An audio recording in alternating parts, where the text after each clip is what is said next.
Booyah, and it's time for the Game Sports Podcast. It is your host, David McCaig Jr., and I am joined right off the hop by Alex Parr. Now, look, all right, I'm just going to give you a quick reminder. The Game Sports Podcast, powered by 91 Network, also featured on Spaces, which is through Village Media and Soo Today.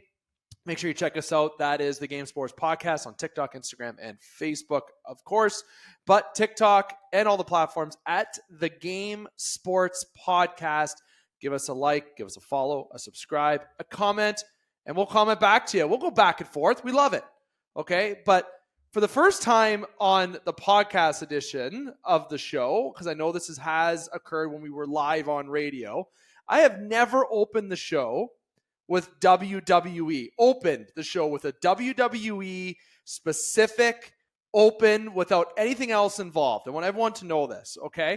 Now, of course, Parr is a part of our Top Shelf segment, but he's also well-versed in the background of WWE, as is yours truly, because I got back into it because I'm loving the storylines that has been for the past year in the WWE. And Alex Parr was at Elimination Chamber this past weekend, which was in Toronto, Ontario, Canada.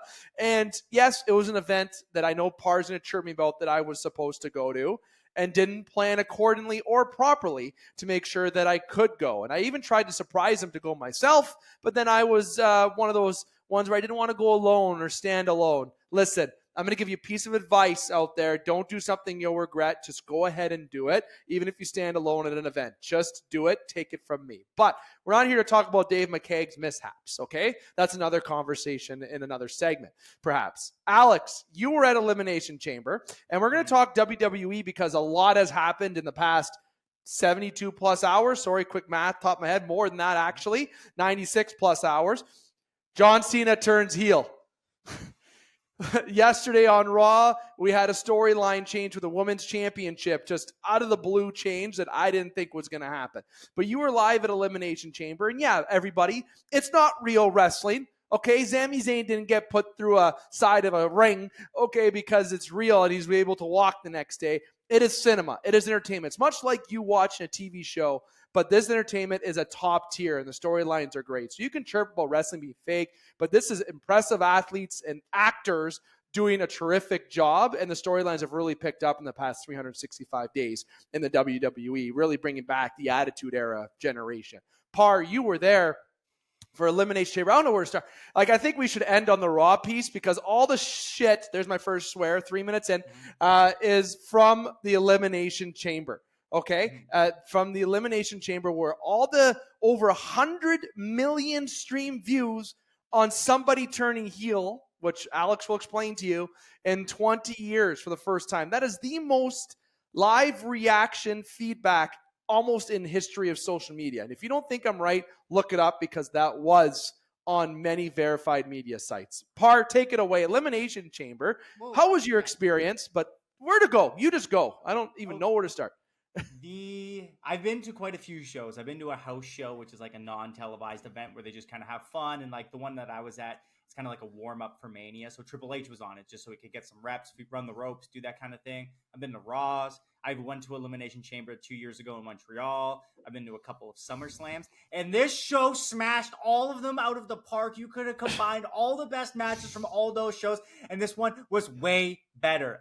Going into it, I was like, there's only four matches on this card. Like, that's a small card. Normally they go 5 matches. Like, this segment's got to be a pretty big deal.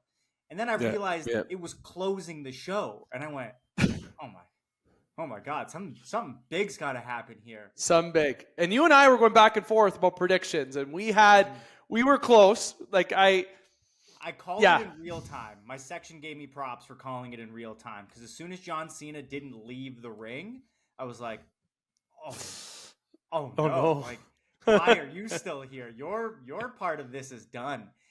Yeah. And the face. I don't even have to say which one. The one that's been circulating the internet. The face that John Cena made. The whole arena. You could hear them. And the kick to the nuts. Like, the energy in that building. They all knew that they just saw something historic in the sense of, like, this company. Like, this is one of the... People have been waiting 26 years, John Cena's whole career, to have a full-on heel turn, which is turning into a bad guy. The guy that's the Make-A-Wish Foundation's #1 leading person is now a bad guy.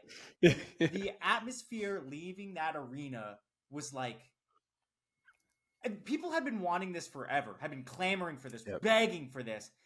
And now that they had it, it felt like, I felt gross. Like, this isn't how this is supposed to be. John Cena's the good guy. John Cena's the Superman of WWE, and we got what we all wanted, but like nobody was happy about it. And that is how you know that is such an effective character change, heel turn done right, that you give them exactly what they want and they still don't want it because you just want to hate the guy. Oh, Dave, you can't see me. And as CM Punk said, now we can see right through you. Love that opening with Raw yesterday. What the? CM Punk and Rollins couldn't stop. Even my wife was like, what the heck is going on here? Everyone's just loving the storyline.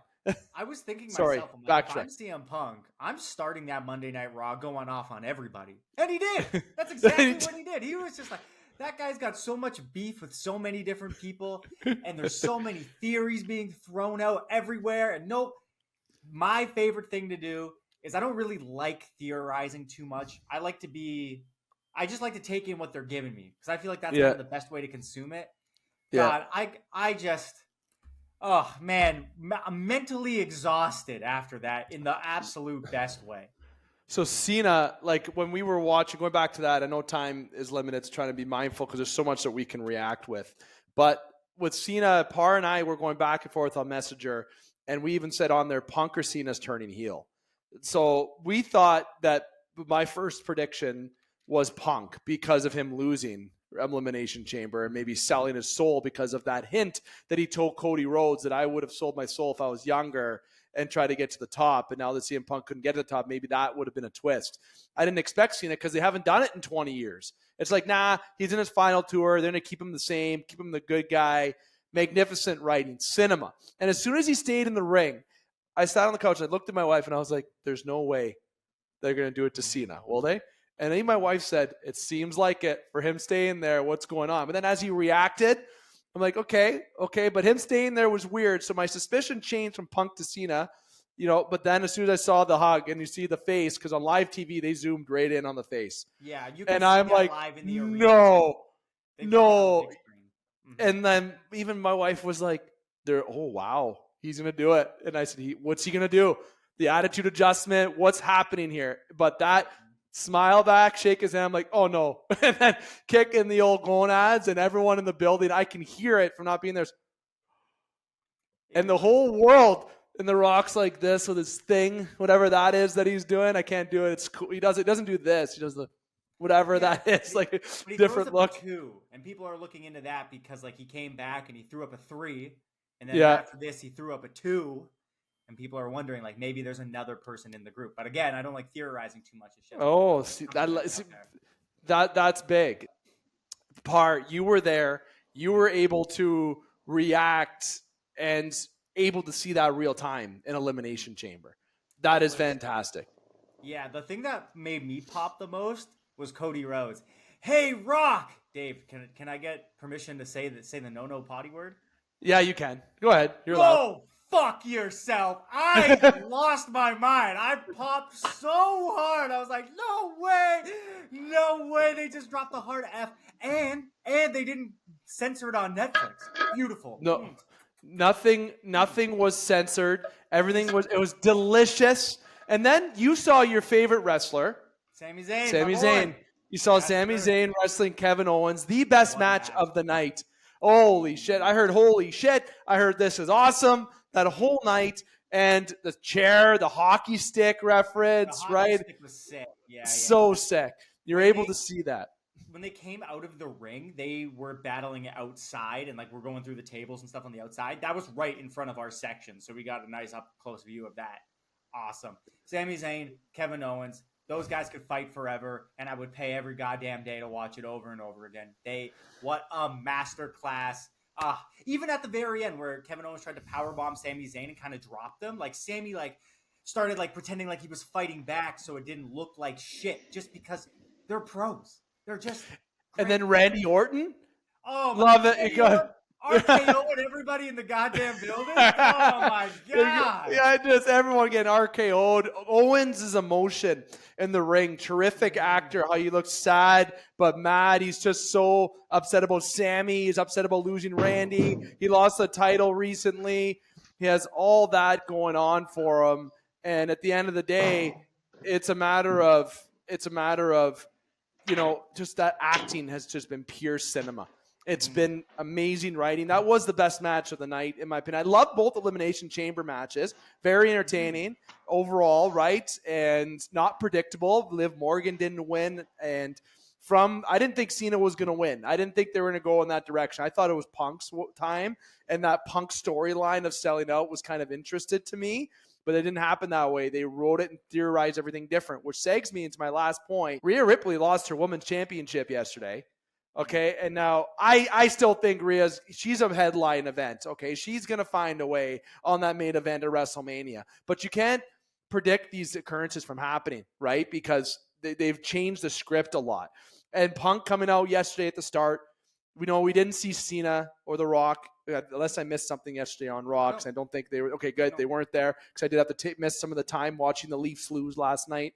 But the matchups, everything's just kind of not been predictable, and it's been great. Cinema. The best.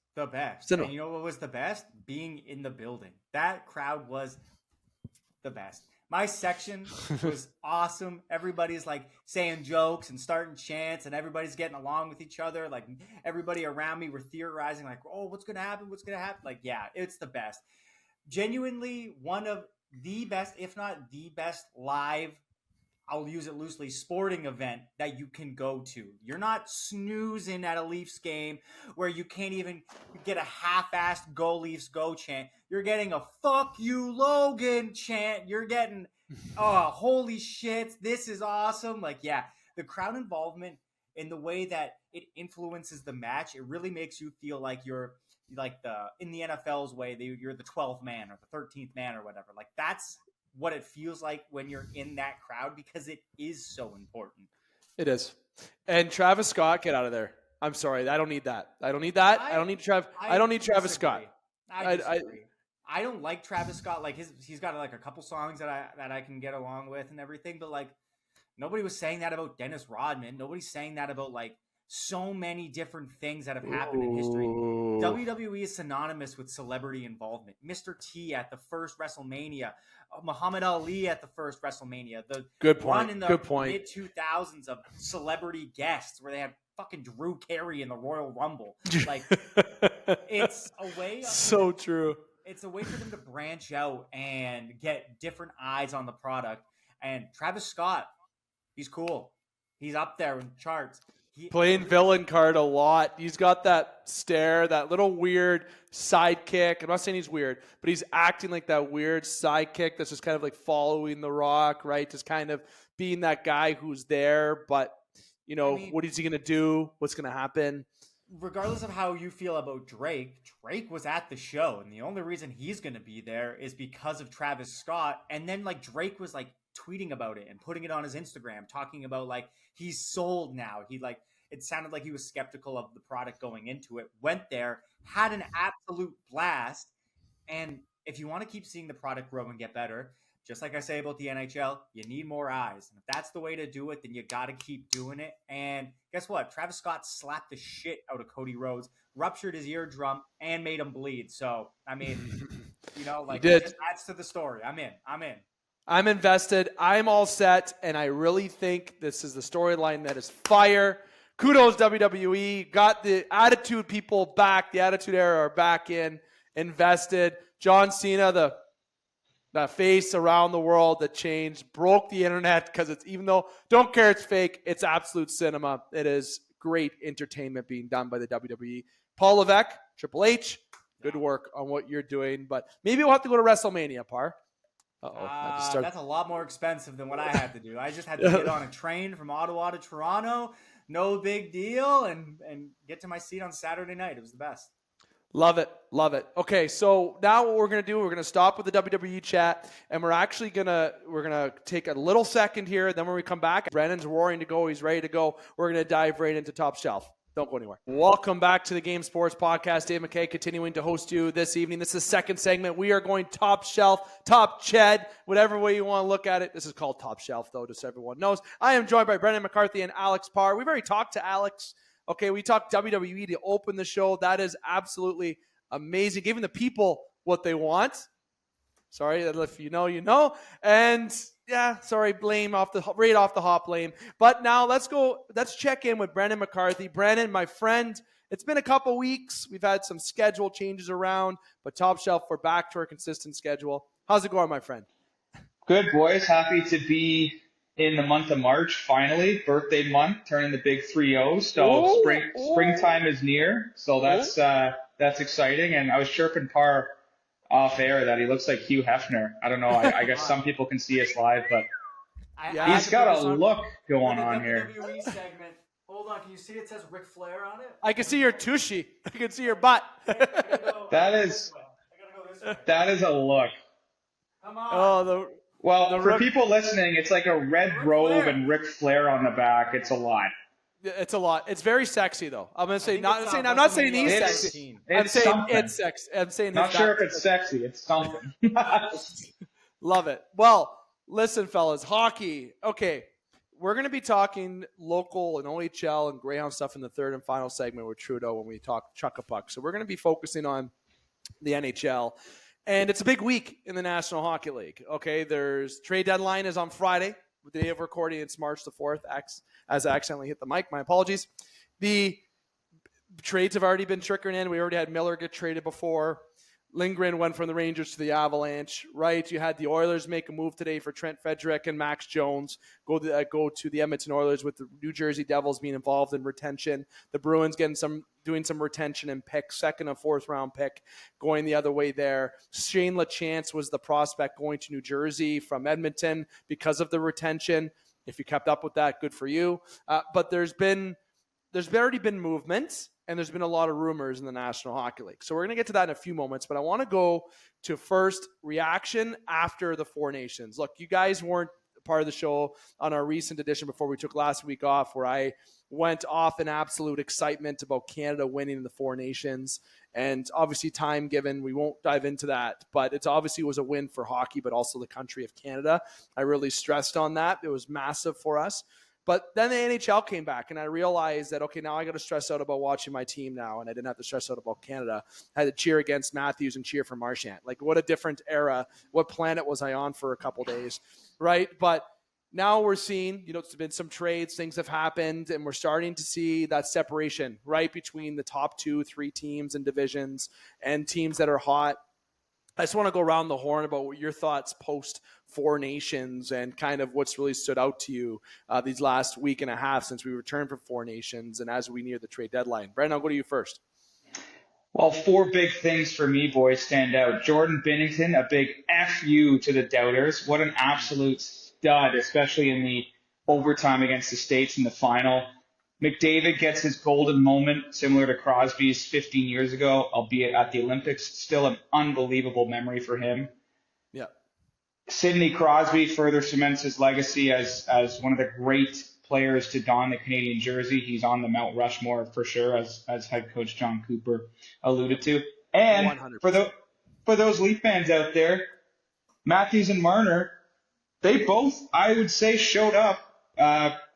More Mitch Marner in the final, but they showed up in critical clutch moments, which I'm sure if you're Leaf fans, you're like, okay, so they do have the firepower to get it done somewhere, right? Deep down. It's in there.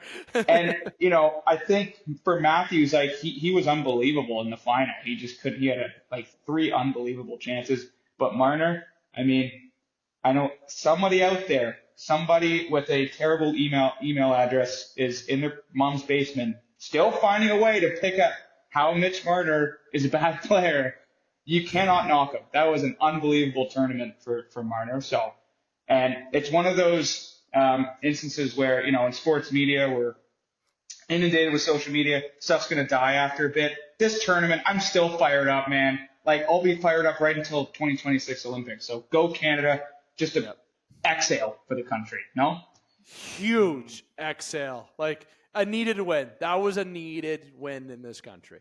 Yeah. Parr, that's a great reaction, Brennan. Parr, we're been a busy couple weeks when it comes to hockey. Excitement, Four Nations. We're now hitting the trade deadline where, everyone's going to think they're the best armchair GM in the league in the world. Rumors are flaring everywhere. Ric Flair pun. Yikes. But there's also everyone's going to Toronto rumor that happens every single year, just like free agencies. Everyone's going there. Wayne Gretzky's coming out of retirement, ladies and gentlemen. But Parr, how about you? What do you got? What do you got cooking going into everything post Four Nations or in general for the world of hockey?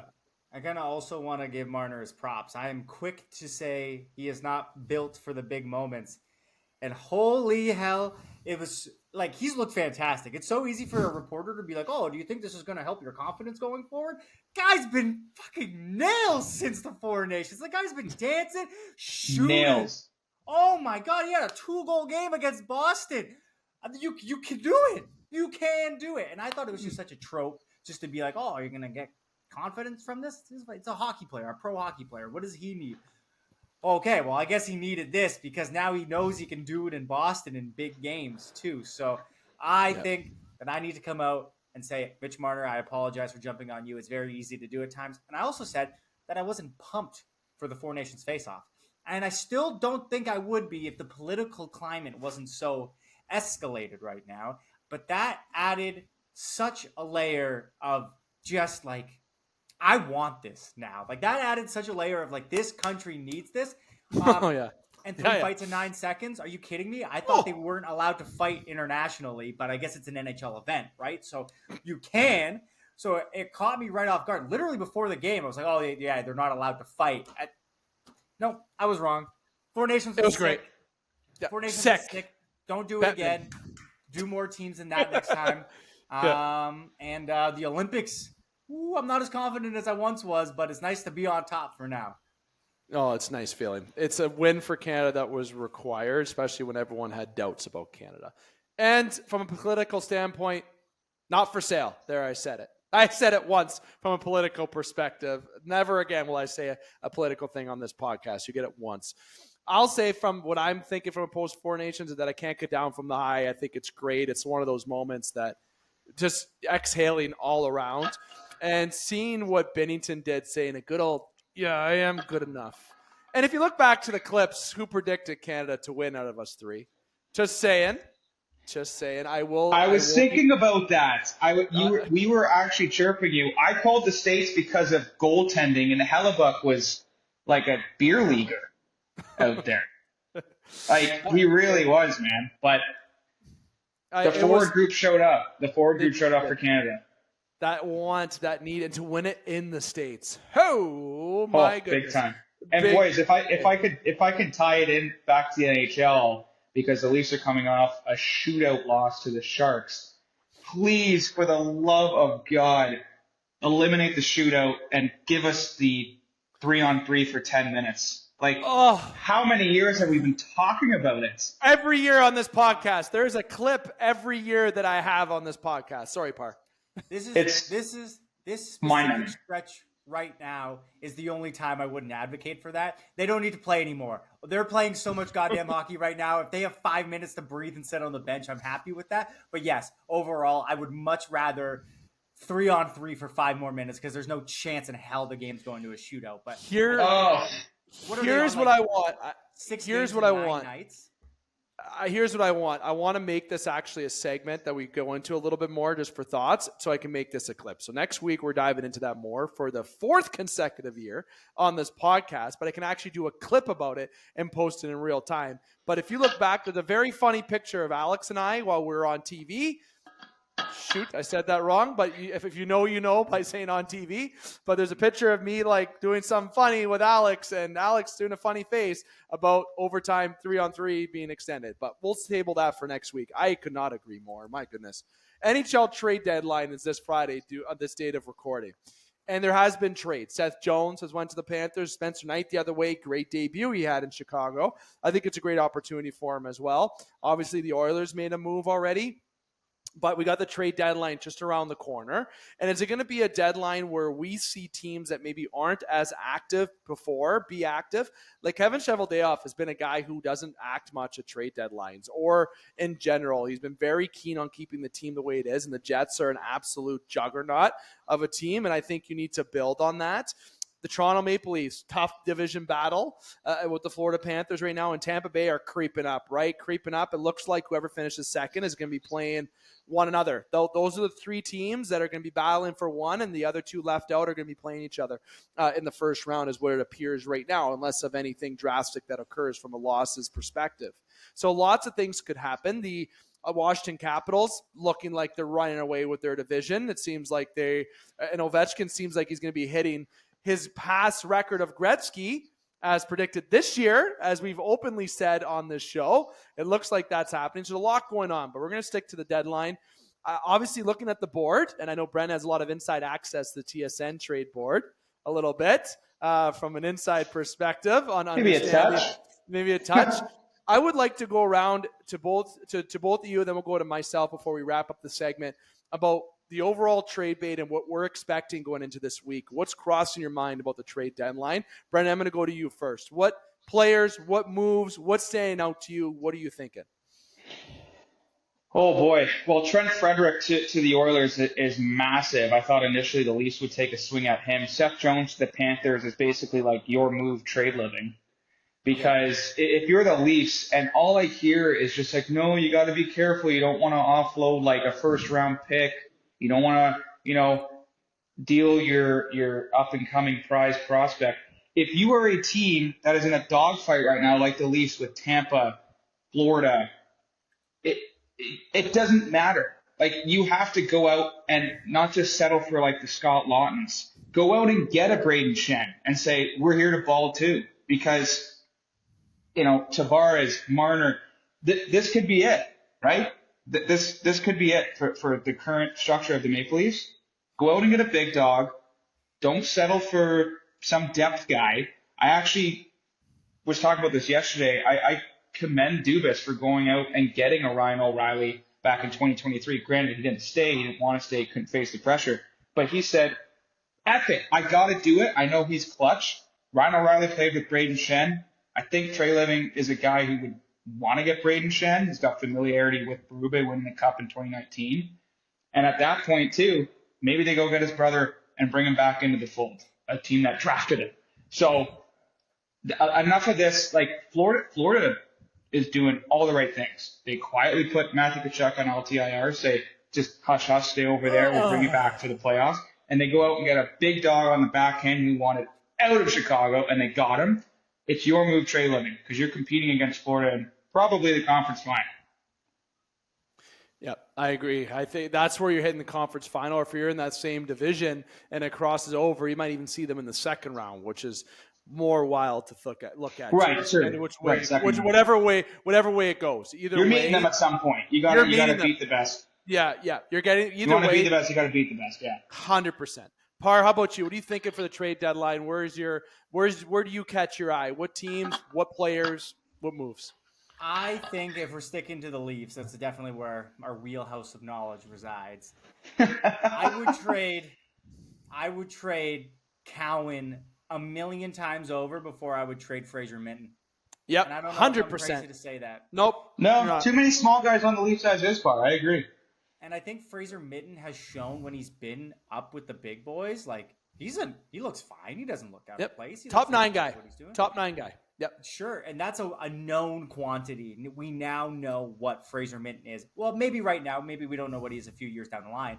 Ethan Cowan, same kind of deal. But we don't know anything. All I know is he throws a little temper tantrum during the World Juniors when things aren't going his way. And I don't really know if he's got the gusto to really keep it going with London. The point streak's over. He is pretty small, like Brendan said. I mean, he might just be another dime a dozen skilled small forward. Think like Rob Schremp. You know what I mean? Yeah. Friend of the show. Yeah, right. But he Robbie didn't have a Schremp. career. He didn't have a long career. So I think if anybody is holding on to our prospects like, oh, we can't get rid of them, I'd throw them all out the door. I'd pack their bags for them if it meant we could get a bona fide third line center. I'd book their ticket. I'd make sure that they got a place to stay when they get there. Like, shoo. Like, this is it. What are you scared of? You're scared of not being middle of the pack 2-3 years from now? Get over yourselves. They gotta go. They gotta go. Right now. They gotta go. Right now. Yep. It's right now. And I'll say, keeping it general, one thing that I've been a fan of, and I've said this on the podcast before, Dylan Cousins. That's a name that I'm watching at trade deadline a lot. Young talent, a lot of promise. My eyes were before with Calgary, and they still are. I can't change that prediction once it's made. But my eyes now are a lot on Detroit. I feel like Detroit's that team that's been hot with the coaching change. I feel like they can use that. Another top 6 forward with potential. He's 13th on the TSN's trade bait list.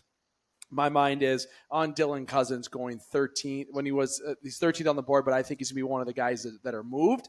And that may be an offseason move more so, but I feel like Detroit is in there and they think that their time is now, given what happened last year. So I think the Wings are a very good player away or two from making that appearance in the playoffs to get that valuable experience to a lot of the young guys like Raymond, Seider, and Edvidson, right? That's a big thing. If we're talking about players that are on the move, Brock Besser. I was 1 year off from being right and saying the Vancouver Canucks are a bunch of frauds because I did not believe them when they made that playoff run. I didn't think they were good before that season. I didn't think that they fooled some people. They maybe even fooled me for a little bit. But now with Brock Besser and them having these contract discussions and they're a few years off and maybe the dollar amount's not right there, ship them. Get rid of them all. Send them all away. Vancouver asset management. Blow it up. I think Brock Besser is guaranteed to be traded at this trade deadline. I think so. And I'll say from a Toronto, because we've all said Toronto, and you want to go in the wheelhouse of what we cheer for in knowledge. I'm going to say I know Braden Schenz is one that I would love in Toronto, and I hope happens, but I don't think it does. I don't think term and money really will work out. And I would also like Scott Laughton, but I think Scott Laughton's going to Winnipeg. That's my prediction. I think that's going to be Shovel Dayoff's move. He just has Winnipeg written all over him. If I'm Trey Living, I'm looking at Brock Nelson and Jamie Oleksiak. And I'm going to say why. Jamie Oleksiak's a big body, can play on that second, third pairing, offer a little bit of depth as Tanev gets better, and just that piece to just further improve that blue line to match the toughness in that Atlantic division to fight the Kachucks, to be that big enforcer move, because you can't have Ryan Reeves on the ice for 15-plus minutes a night because you're not going to succeed if that happens. Brock Nelson, he's a guy that had a hot start. He's been hot and cold. I think his value has gone down. And I think there's an opportunity where you might not have to give up a top prospect, but you might have to look at giving up a Steves. Maybe you have to include a more of a mid-level prospect and some picks. For banking. Yeah, like you might have to give up some players. For banking. And I'm not saying, but I think Nielsen and Oleksiak should be the targets for Toronto. That adds that third line center and depth in the lineup, and also allows some depth on defense. And Kyle Yarncrook has returned for Toronto, which is a big boost to that team that can play on the fourth or third line as well, which is an upgrade to Connor Dewar, and to also. And I think an upgrade to Pontus Holmberg, because I'm not a big Pontus Holmberg believer. I think he might be one of the guys that might get shipped out, to be honest, for a very valuable player. So there's a lot of options in Toronto because of depth, but those are the two players that I think you got to watch in Toronto. Isn't Brock Nelson like 55? Perfect for Toronto, 33. I've heard a lot about Brandon Tanev, and I think Toronto should stay away from Brandon Tanev. They have bottom pieces in their lineup already. No, they don't. You need that centerpiece. Domi has not been successful. I think he'd be more successful on the wing, playing with one of the big boys, and putting Brock Nelson on third line would be a good step. And I don't think Scott Laughton's a guy I'd rather Nelson over Scott Laughton. I know it's a Canadian guy. It's an American, but I'm going to say Brock Nelson. Brennan. One more sneaky pick. I've been saying this for the last month. Yanni Gourde on the Kraken. This guy is a fireball. He's won a chip with the Bolts. I think he's been a little bit injury-riddled this year. But man, this guy is a hockey player. I remember seeing him at the Lightning parade, and he is absolutely uked for a guy who's like my height, and kind of like a smaller player. But he would be a guy like you mentioned Domi. Maybe it alleviates kind of the pressure for him to play the center role and get Yanni Gourde in there, and then, just for a deep Eastern Conference that has so much depth, especially in the third and fourth lines. Like remember that HBK line for the Pens? You need to kind of develop that sort of HBK. Love trusted that line. reference. Yeah, the trusted line, right? And maybe Gord could kind of help. Like the Holmbergs and the Camps, like they don't really move the needle if you're taking on a Panthers team in a critical game. You know what I mean? Like David can't get him out of there. Like just clean house and bring some of these guys who've won it before into the equation. Great guess. Okay, before we go, one team that you think these guys will go to. All right? Random names. I'm putting you right on the spot. I'm not lying to you. Okay? It's going to be a flat-out name. The first one, I'm going to go to Brennan. I'm going to give you a name. You're going to say it, and I'm going to go with Mikko Rantanen. Where is he after Friday? Winnipeg. Oh, okay. Yes. I'd love to ask why, but we'll ask that off air. Parr. Shovel day off, man. Yeah, I gotta give you a name. My goodness. Shovel day off. Look out. Shovel day off. Mikko Rantanen to the Lightning. Oh, I like that, but I'm gonna give you another name. I'm gonna go with Brock Besser. Nashville because they're delusional. I like it. All right. Now, I'll let one of you guys give me a name that you want me to say. Nelson. Brock Nelson. Toronto. Come on. Delusional. You love that, eh? I thought Dylan Cousins you want on the Maple Leafs, don't you? No, I think Calgary or Detroit. Oh, Calgary. Calgary. I think Cousins will go to Calgary. That's what I think for predictions. Let us know what you think below. A lot of interesting names on the trade bait board for sure. Alex Tuck, very interesting name to have on there. If you're Buffalo, a lot of value. That would be, my goodness. You look at Bowen Byram as an RFA. You look at, the name keeps going down. You got Yanni Gord, which you already mentioned, but you also got Carson Soucy, very attracted to that as well if you're looking for a defenseman. Ristolainen, take that guy off the list. He's not going anywhere unless you're retaining 50% and willing to eat up something, okay? That 5.1 for Rasmus Ristolainen maybe 10 years ago would have been something I would have sacrificed in that. But this is going to be wild on Friday. Wild. Brendan, final thoughts before we wrap up. Crosby to the Avalanche? Not this year. Yes, but in the summer. Absolutely break everyone's phones. That would be insane. I am going to go bold now and say no. I know everyone would love him with the Nova Scotia, the ties with McKinnon. No, Montreal. In the offseason, I'm going to say Montreal because he grew up a Montreal fan. He'll facilitate the trade. They're young guys coming up. They can use that leadership. I'm going to say Montreal for Crosby in the summer. Let's leave it at that. No? All right. No, we'll leave it at that. You said leave it at that. We're going to leave it at that.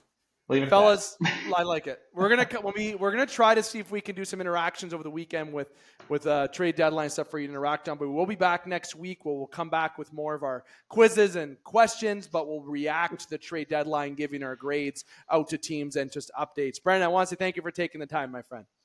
Thank you, buddy. Appreciate you. Awesome. Appreciate you. Alex, wrestling and hockey.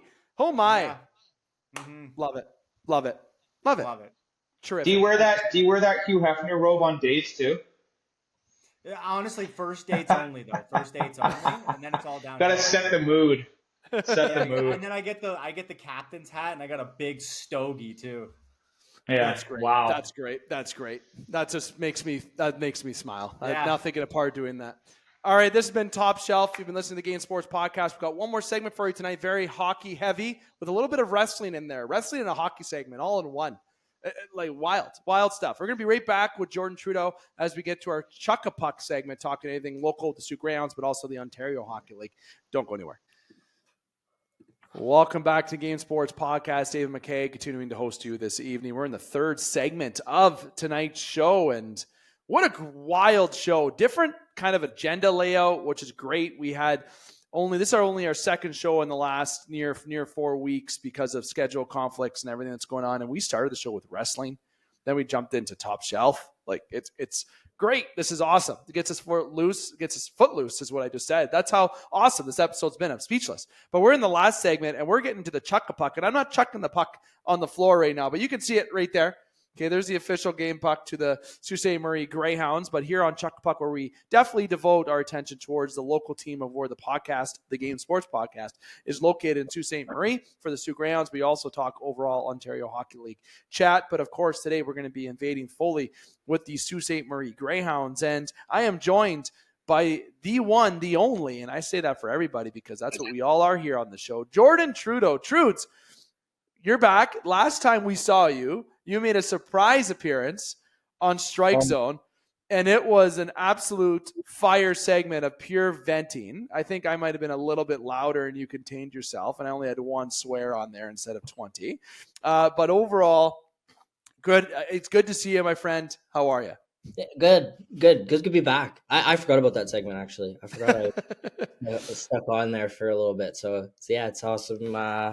Always great to update everybody for Chuck Puck. So yeah, Chuck Puck here, where we've definitely went into everything with Chuck Puck this year, mid-season, with the Ontario Hockey League and the Soo Greyhounds, and plan to be more involved as Chuck Puck even comes to more of the end of the season. But as next season comes, you're going to see a lot more of the Chuck Puck and involvement overall, and that is the plan to continue to grow not only Chuck Puck but the Game Sports Podcast. So if you're in Sault Ste. Marie, don't hesitate to be a part of the interaction or want to join as a guest. And I know I've had a few inquiries, and I know the schedule always doesn't work when it comes to that. But if you want to join and interact, if you can't come on as a guest host, a fan host, like we like to call it here on the show, there's interaction opportunities such as through our social medias and, of course, through Spaces.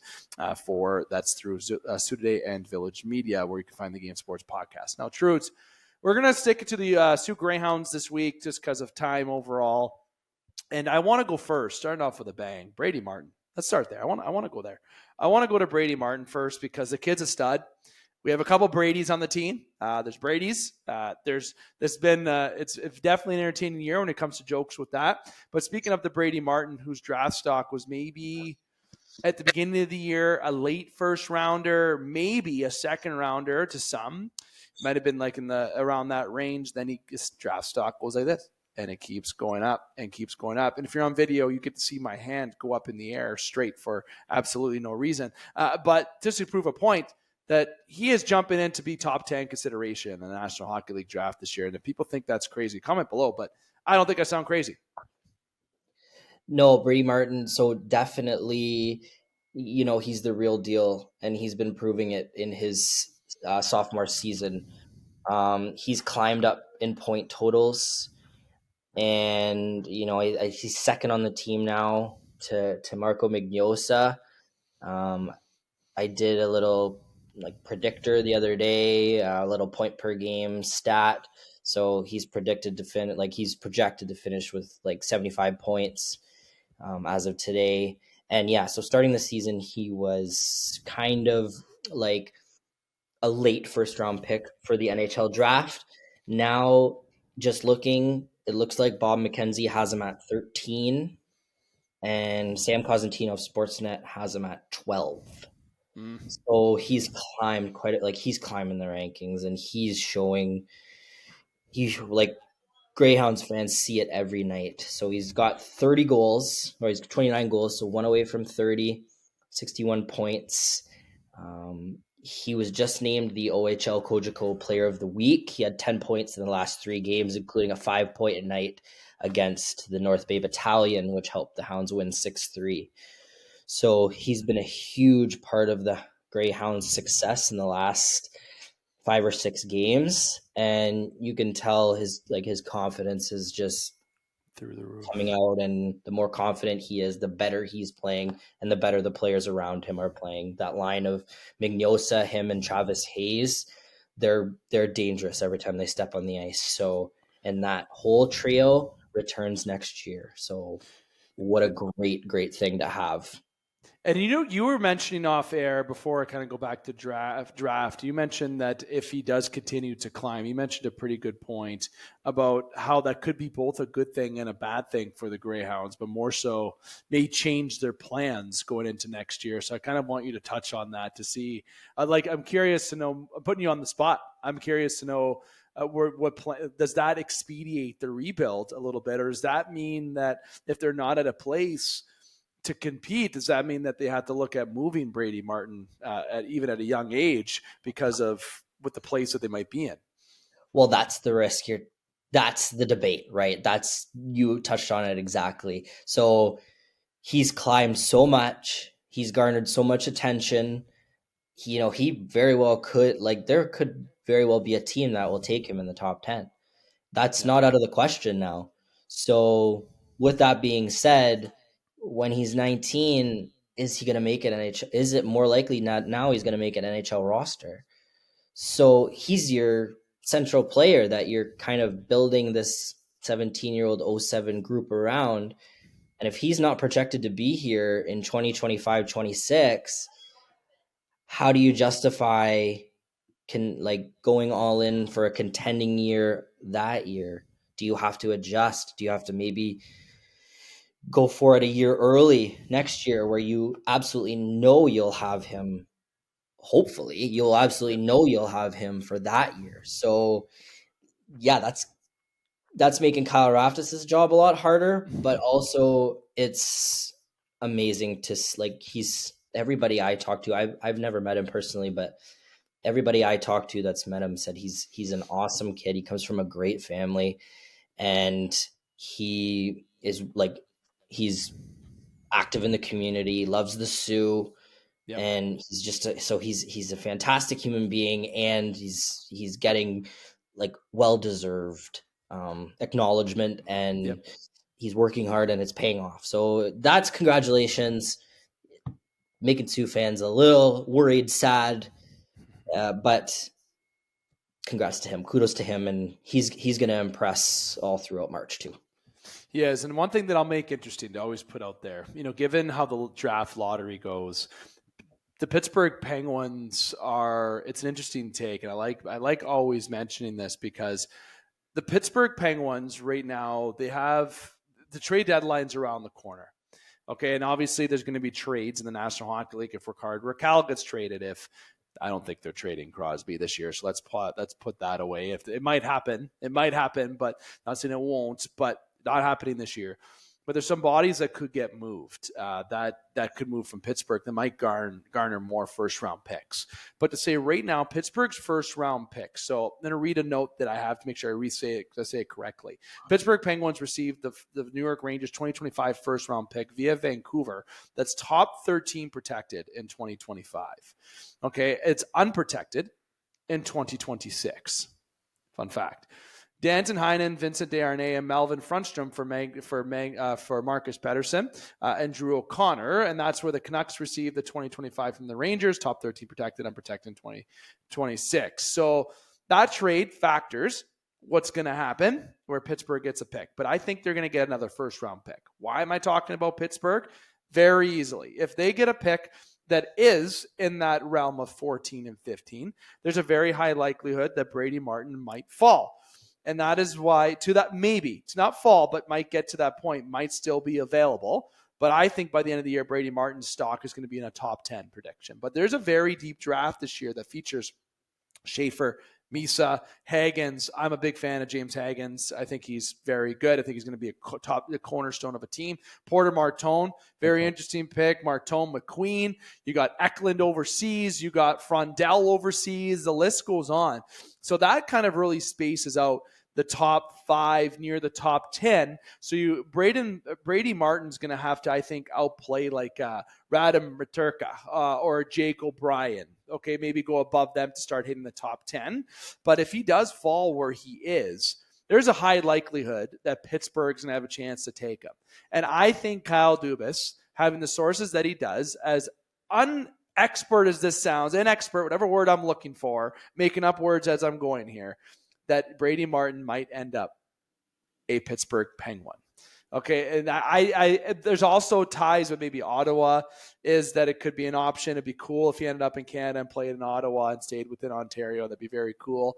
But I'm going to say as a prediction right now that Pittsburgh Penguins, if they get that pick, that Brady Martin will be a Pittsburgh Penguin. And it makes sense because of the youth movement that they have. And he would make that team in Pittsburgh very quickly, given their turnover, which could cause troublesome, as Trudeau was just alluding to, about how they want to make their plans in next year and the year after that. And that also could affect the Memorial Cup bid. Yep. 100%. Which we've talked about. So interesting takes. Am I offset by saying that? I'm just saying it depends what team drafts them too. Like I think Ottawa is in an interesting point too, where they have a lot of young guys coming up, or maybe he doesn't get on that team in 2 years. But someone like Pittsburgh, someone like San Jose, he's not going to go one, I don't think, but unless something wild happens. But anyways, San Jose, Chicago, Nashville, who shouldn't be as bad as they are. There's some teams that he would be able to crack that lineup within the next year or two, and that Pittsburgh's in that realm. Someone like Vancouver, Ottawa, I think he would have that other year buffer. I think they would because of some young guys and stuff coming up. But Pittsburgh makes it very interesting for me to think of the possibilities of Dubas bringing back a Soo guy under his wing to try to groom in Pittsburgh, and I think it'd be a great fit there. And I mean, he's taken a Soo guy before, Rasmus Sandin, right? So he has that. I think it could be better if he falls to Pittsburgh. Dubas would obviously here from right. So yeah, good point. Best case, he goes to a team with another first round pick from this year, so that team will kind of focus on the higher first round. Like for example, San Jose, if they have 2 first round picks, that would be the best case. But I mean, like that's just saying, like that's just us being selfish as Greyhound fans. I'll tell you right now, if there's a GM, if Brady Martin falls under 15, you got to take him. Even if you got to take, any team that gets him will be super happy. Like they will be super happy with him. He'll be an NHL player for you at all areas of the ice. So back to the Greyhounds as a whole, they've had a really, really good stretch the past few games. They've been in some tight games, and they're in a tight playoff race. So they're 3-1-1 in their past 5 games. And, you know, like they've been getting lots of scoring. They've been getting, like even in Brampton, like they were in that game right until the end. They had the chance to win it, and they tied. They had the chance to get a point, but unfortunately, you know, they lost it. So they lost it in the third. They had a penalty call, and then power play goal, down by 1 again with the last minute. So like they're battling. They're fighting hard to stay in playoff contention. Upcoming. This is why it would have been nice to get a point against Brampton, because they have the 2 of the top teams in the Eastern Conference coming to town this weekend, Barrie and Oshawa. So Oshawa is going to be the return of Andrew Gibson. That's going to be a fun night. Give more and welcome. But like for the Greyhounds to get a couple points out of this weekend, they're going to have to put together some really good performances.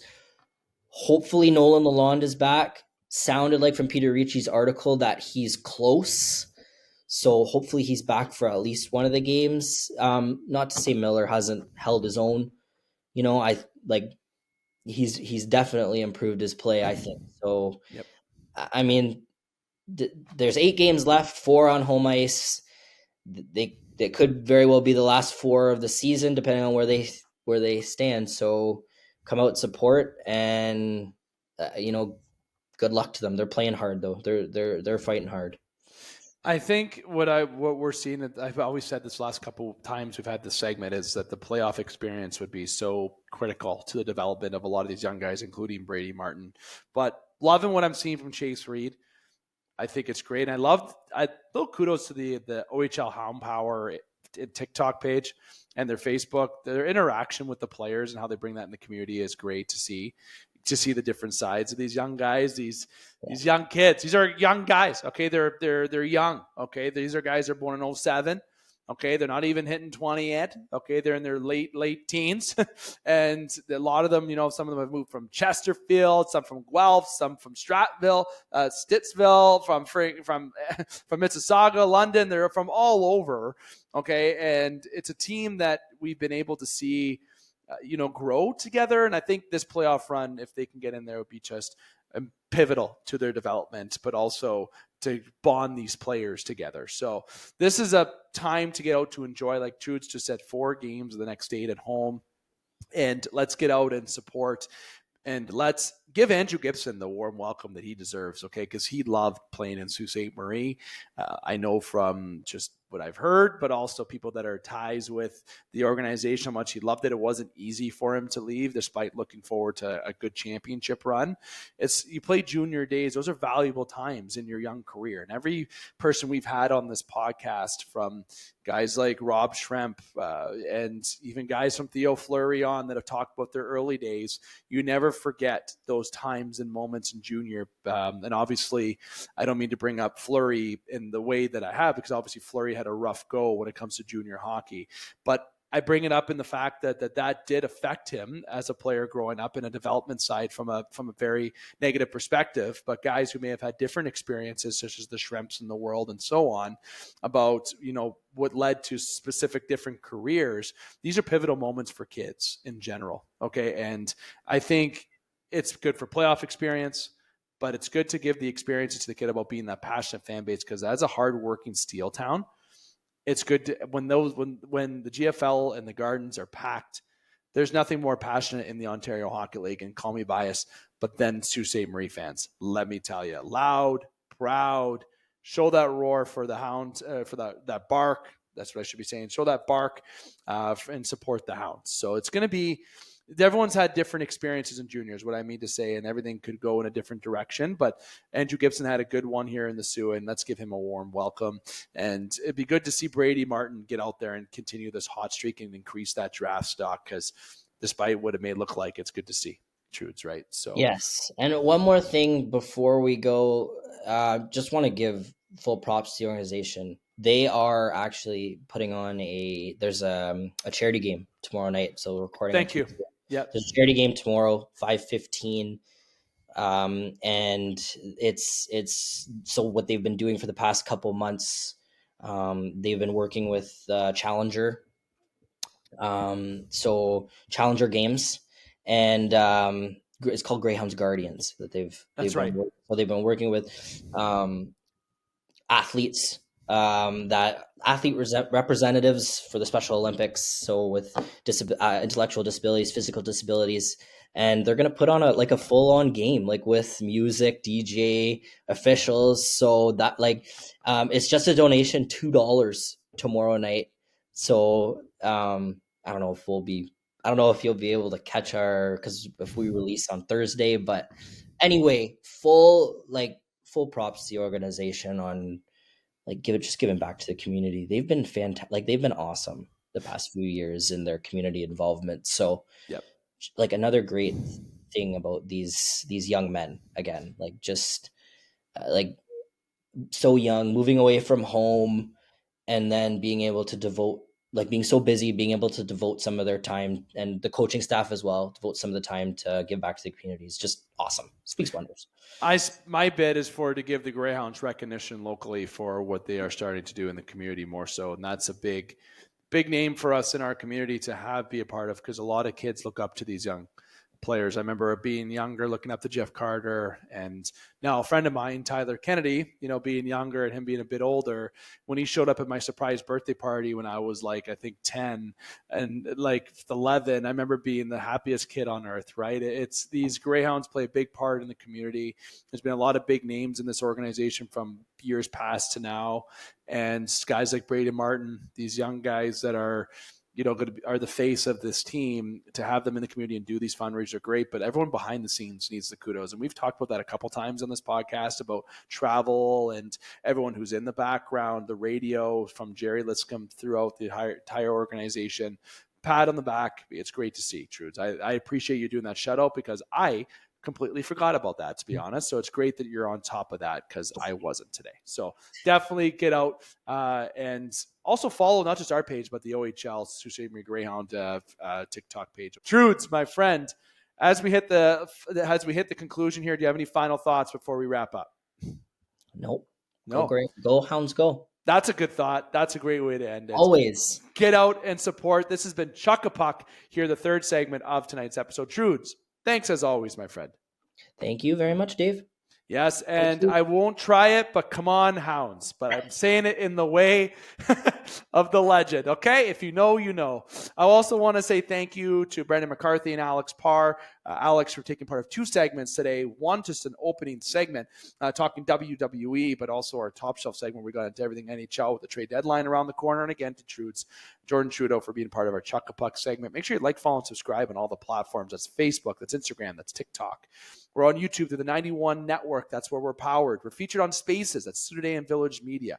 You can find us. Just search Google, The Game Sports Podcast. And also people like to call us The Game Sports Show still. That's not a thing. It has changed to The Game Sports Podcast. Give us a search. We will be there for your enjoyment, and we're on audio and video platforms. And if you want to take part as a fan guest on the Chuck a Puck segment, don't hesitate to reach out to there. But also you can email the Game Sports Show ssm@gmail.com. We didn't change the email because we know that we didn't want to confuse too many people and also make your life interesting. We're going to be back next week here on The Game where we talk more from the hockey sides. We're going to get into a variety agenda like we like to do here on The Game. But until then, I'm here to remind you to keep your stick on the ice, swing your bats, catch touchdowns, ring your threes, and shoot your shots. Booyah.